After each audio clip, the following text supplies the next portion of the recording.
Hi lovely sewmates, welcome to Vicky's Signature and welcome back to another interesting video. So in today's video I'll be showing you how to cut and sew this beautiful bubu that has a deep v-neck and also a loop and a bow tie. So if this is what you are really interested in learning, please stay tuned as we're about to start. And if you have not subscribed to my YouTube channel, kindly subscribe and let's get right into the video. So for this particular project I'll be needing an Ankara fabric and also a crepe, but that will come later. So let's go ahead to do the cutting. So I did it for a mom and baby and mom, right? So for us to do the cutting, there's no way we can get the full length from the normal length. You know, the normal length of an Ankara is 45. So by so doing that, we cannot get the full length like that. So that is why I am standing so you all can see me the way I'll be cutting it. So I'll be cutting it in the other way around. That is to say, I'll put the full length. So the full length that I'm working with is 55 inches. So for folding and everything, I'll be marking 57 to 58 inches. So I'll mark 58 this way around instead of coming down. Why? If I come down, I'll have 45 inches and it will not be up to the length of the Ankara. So we'll go this way. So that's why you see me marking like this. I believe you understand. So I'll go ahead to mark 57 to 58. Let's say I mark 58 inches, then I've gone ahead to tear it. So I'll do exact same thing for both the front and back, then we can start properly. So after marking and cutting, this is what we have. Without wasting time, I've gone ahead to fold it, and look at this Ankara. I don't know why it's doing like this, but then after cutting it, I discovered that the one part is kind of shifting, so I decided to use that part for the upper part so that when we take our shoulder slope, it's going to come down and then we'll not have any effect on that. So first thing I do is to rule a line of about 1.5 inches to serve as our starting line so that we can start from there, right? So now after ruling the line, next thing we have to do is to measure the shoulder to chest line, to bust point, to waistline, to hip, right, and then to the down of the dress. So I'm trying to mark it on the two sides so that when we are connecting the lines, it is not going to be hard for us again. So this is shoulder to chest line, shoulder to bust points, that is what shoulder to chest line, and shoulder to waist, that is what I just marked. So this is shoulder to waist. Now this one I'm marking now is going to be shoulder to the length of the dress. So after marking the length, this is what we have smooth for our allowance. So I'll go ahead to just do it on the other side and then I'll connect it together. So I believe this is not a hard thing to do. So after doing that, we'll go ahead to use our straight rule to connect all the lines together, then we can start properly. Now this is the last line I'm marking, is just the allowance line. It's about 1.5 inches left now. So now we'll go to the upper part and start our business of the day, right? So now let's go ahead to also mark the hip line, though we may not necessarily use all these things, but for us to understand what we are doing, right? So this is the hip line. Now this is the hem line, the hip line, the waistline, and then our chest line, and the upper one is going to serve as our shoulder slash the starting line. Now next thing I want to do is to put my bust measurement divided by 4, but in this case I'll be using hip measurement divided by 4, and then I add extra 4 inches. So after adding the extra 4 inches, I added 1, so in total I'm adding 5 inches to my hip measurement divided by 4, right? Yes. So now anything I have on that bust point, I'll mark it exact same thing down to the hip and then down to the hem of the dress. This is Bubu, everywhere is going to be seen, so I'm using the hip measurement for everything. So hip divided by 4 plus 5 inches. I believe no one is lost. So after connecting the line, we can go to the upper part and continue. So now from the neckline down to where I want the sleeve to stop is around 18 inches. So I will remove 1.5 inches so that I will use a black band to attach it when I'm joining them together. So instead of 18, I'll be marking about 16.5 inches. So now after marking that part, I'll come down by 1.5 inches for our shoulder slope. So after coming down by 1.5 inches, I'll just go ahead to connect it inward like that. Now after connecting, remember we didn't connect it very well because we have not marked out our neckline, right? You see the way I blend it in. Now after doing that, next thing we have to do is to come down by our sleeve opening. The sleeve opening, I want it to be 10 inches, so I will make use of 11 inches. I used to say 1 inches for sewing when we are joining them together. So I mark out the 11 inches and then I trace it to meet the line we just drew and trying to curve the armhole now, right? This is me just trying to curve it, and after curving it, that is all for the armhole there. So next thing we have to do is to work with our neckline. So for the neck depth for the front, first thing I'll come down by 3 inches for our basic first, and then after that I'll put a cleavage measurement of 5.5 inches that I measured on my client. So in total I'm making use of 8.5 inches from the top. That is the neck depth for the front, and then the width is 3.5 that I use. So next thing is for me to go ahead and mark. So after marking, I'm remarking again. So the next line I'm marking is going to serve as the sewing allowance line, right? So that when I sew, it will go back to the actual first line that I drew. Then I'm going to add half inch to the upper part of the shoulder. Then I'll go ahead to cut. Now after cutting, I cut exact same thing for the back. Yeah, so I mark out, trace out everything for the back. The only thing I didn't touch is the neckline. I believe we can understand it very well because the back neckline is well different from the front neckline. So let's go right into the cutting of the back neckline. Now for us to do that, I'll go ahead to fold the front back, and then we can do our front back measurement for the neck. So for the width of the neckline, right, for the width of the neckline is going to remain same, which is 3.5 that I use for the front. Everything is same. That is where I marked the 3.5. Now for the depth, I measure it on my client. She wants it 13.5 inches, so I'll go ahead to mark 13.5 inches. That is how deep she wants it. That is the depth of the neck. Then I'll go ahead to connect so that it can give me my V neckline. So I'm connecting from that 13.5 to meet my 3.5 inches neck width, right? So that is what I'm doing right now. If you have any question, please you can drop it in the comment section. And please, if you watch to this extent and you have not subscribed, kindly subscribe and turn on your notification bell. Now after marking the neckline, this is what I have. Now I'll go ahead to cut it and then we'll take it up from there. So now after cutting it, I cut this piece so that I can use it for the neckline turning, right? I need to turn the neckline. I'm not using a bias, so I need to use a piece of fabric to turn the neckline. So I have this piece of fabric. I'll go ahead to fold it into two like so. Place the back neckline on it just as you are seeing, and then I make sure I arrange it properly. Use my pin to secure it down, straighten everywhere, and make sure everywhere are well placed. So after placing it very well, next thing is for us to trace out the neckline exactly just as we cut, right? I'll go ahead to cut there, and then the upper part, that shoulder part, I'll also go ahead to trim it off.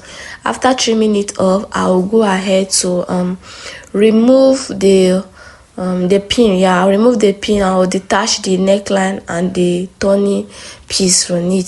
So now I'll detach the back and the turning piece. This is what I'm talking about. So I'll go ahead to use my scissors to just curve it like so, right?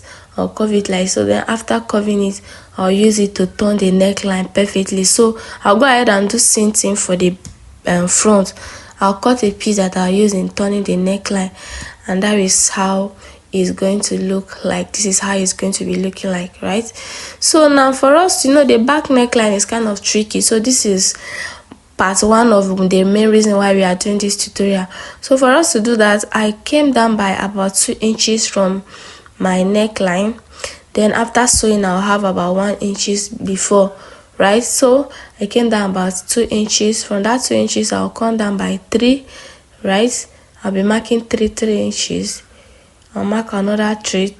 I'll mark again because I want the loop at the that is crossing each other to be 4. So I'll go ahead to do same thing on this side, and then I have 1, 2, 3, 4. So I'll be making use of 4 loop. So now for us to do the calculation, let's pick our book and then do it together. Right, so for the line 1, we want to measure the difference here so that when we are putting it, we don't make it too wide, right? So the difference here is 6 inches. So when we are done sewing it, we're supposed to be having 7 inches. So the first one is going to be 7. So for line 2, we want to measure it 5 inches, right? Here is 3.5. Here is 5 inches, but when we sew it will go to 6. So this is 6. Here is 3.5. When we sew it will go to 4.5 for line 3. Then line 4,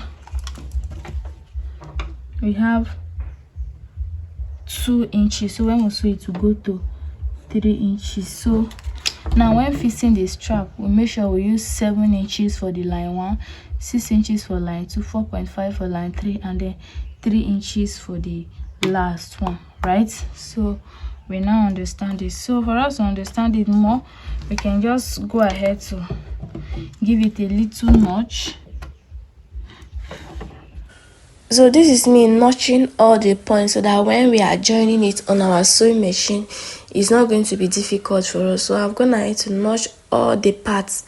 Now we can take it up from there. So what I just measured, that is what I'm cutting now. The first one is about 7 or 8 inches, right? I'll go ahead to cut, followed by the second one like that.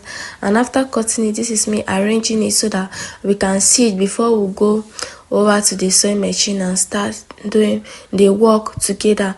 So I believe you all can see that the V is forming already. Now back to our piece that we used to interface it, right? Now this is what we have.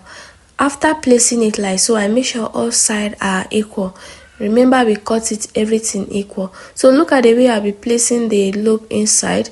I'll place it at the part that I notch. I'll stitch on it. Take the second one, place at the part that I notch. I'll stitch on it. Take the third one, place the part that I notch. Yes, I'll stitch on it, and then down to the last one. But let's go to the sewing machine and do it together. So we'll go ahead to keep stitching. As you stitch, you check. As you stitch, you check. So that is what I'm doing right now. So this is going to be the first sewing, right? This is going to be the first sewing. Now we'll keep going till we'll get to the V-neck, and then we'll turn and sew to the other end, right? So watch the way I'm doing this. Watch the way I'm doing this. I don't want to fasten the whole process yet. I just wanted to get this neckline perfectly. Now we'll keep going. We'll keep going. Now we'll get to the V parts. Take it there, and then we'll take our this thing up and we'll turn and sew it straight to the other part. Note, we didn't extend the loop to this side. It is when we are done sewing that we'll extend it. So after doing that, I'll go ahead to open the V neckline by notching it so that when we are done top stitching, the shape of the neckline will come out perfectly. After notching, we'll go ahead to what? Top stitch very well. So this is me top stitching on my lining parts. So I'll go ahead to top stitch all around. Now you see the way I'm doing it, I'm top stitching it. Remember that our loop that I cut, I've not fixed to the other part. So after top stitching, this is what we have. So this is the part where we'll be attaching our loop. So for the last loop, you see the way I'm fixing it, right? I'll put it down on it. I'll go to my sewing machine. I'll what? Stitch on it. Put the second one. I'll stitch on it. Do you see it? It's looking simple now, right? Stitch, stitch. Put the align the third one like so. stitch on it, and then down to the last one I'll stitch on it, and then I'll iron it properly, and that is all. Now this is what we have after stitching on all the loop. You see how beautiful it's looking, right? So next thing, this is also our front neckline. I've gone ahead to turn it so there's no big T in this particular one. So my client wants a front pocket, so I decided to do this. I cut the piece and then add a piece of black crepe at the upper part so that I can fix the pocket. So fixing a front pocket, I believe, is not a new thing to anyone, but then let's get right into the process. I mark out 18 inches, so I didn't start from up, but I know where my 18 inches stop on this dress. So I mark out the 18 inches, that is where the front pocket is going to start from. Then I pick my roll to roll the line so that I can place them properly. So guys, after rolling the line, I bring the pocket back again. So I'm making use of 3 inches pocket difference, so that the difference that I'll be having is going to be 3 inches apart, away from the center front. Do you see? So from that 3 inches, that is where each of the pockets is going to start from. So I'll place it like so, fold it inside, and then I'll go ahead to sew it together. See the way I'm folding it? So I'll go ahead to sew it together, and then I'll bring it. So after sewing it, this is what we have, and this is how it's looking like. So next thing that we'll have to do is for us to start joining the shoulders together. So I'll join the front and the back shoulders just the way you are seeing me describing, and after joining it, this is what we have on the shoulder. Now for us to put our crepe at the hem of the sleeve, I measured about 5 inches. When I fold it, it's going to give me 2.5 inches. I'll use the half inches to sew, and then the remaining 2 inches is going to be there for me. So once I'm done sewing it, this is what we have. Next thing, now we have to just fold everything together and then take out our sewing allowance of 1 inch, and then we stitch it together properly. So this is me marking the sewing allowance of 1 inch all the way down to the hem of the Bubu dress. So we keep marking. Oh, we keep marking, yeah, keep marking them. When we get to the down of the dress, I will do it, and then I'll also go ahead to fold the down of the dress and sew the other parts together. So guys, this is what we have after everything. I'm gonna ahead to press it, to iron it. You see that it's looking very clean. So what is left now is just our bow tie at the back. So for the bow tie, I have this piece of fabric. The width is about 26 or thereabout. It depends on the volume of bow tie you want. So I have this volume. I'm gonna ahead to fold it into 2. So the length is about 12 inches. Yeah, the length is about 12 inches. So after folding it, I'll go ahead to the sewing machine and stitch it together, leaving that small opening. So after stitching it, let me use my scissors to notch it so that when I turn it, it's going to relax properly. Now let's go ahead to turn it together. So after turning it, I'll go ahead to stitch this part inside. Now after stitching it, next thing is for us to form our bow tie. So let's go 1, fold it in, fold it out, fold it in, fold it out, fold it in, fold it out, till we get to the end, and that is how the bow tie is formed. Is it simple? Yeah, it's simple. Will you recreate? You recreate and tag me. After doing that, I'll just pick my needle and thread, put it in place, sew it together, and then take it to the back of the dress, stitch it together properly. So note, after stitching it together properly, I stitch the side, I pin the side of the bow tie to you so that when you are done sewing it will not be flying. So bye, and see you in my next tutorials. Don't forget to like, don't forget to comment.